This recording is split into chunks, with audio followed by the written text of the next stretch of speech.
Welcome to our GPU Showdown, where we pit the PowerColor Reaper against the XFX Quicksilver OC. Both of these graphics cards feature the powerful AMD Radeon RX 9070 chipset, designed for gamers who demand high performance. Today, we will explore their specifications, cooling solutions, and overall value to help you decide which one is the right choice for your gaming rig. When it comes to performance, the XFX Quicksilver RX 9070 OC stands out with its factory overclock of up to 2,700 MHz, providing a significant performance boost for gaming at higher resolutions. In contrast, the PowerColor Reaper, while still capable, operates at a lower clock speed of 2,070 MHz, making it a more budget-friendly option at $579 compared to the Quicksilver's $619 price tag. This makes the Reaper an excellent choice for gamers looking for solid performance without breaking the bank.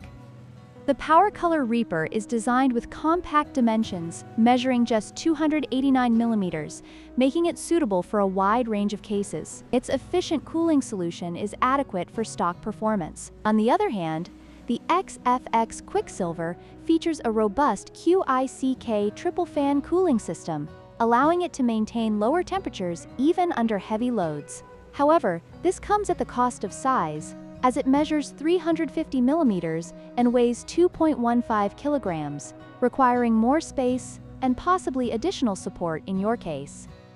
Warranty is another important factor to consider.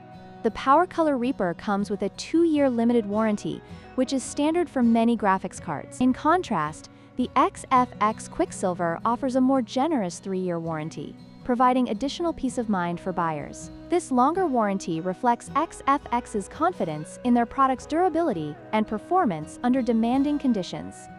In conclusion, both the PowerColor Reaper and the XFX Quicksilver RX 9070 offer compelling features for gamers. The Reaper provides a more affordable entry point with solid performance, while the Quicksilver excels in overclocking potential and cooling efficiency. Depending on your needs and budget, either card could be the right fit for your gaming setup. Don't forget to like, share, and subscribe for more comparisons.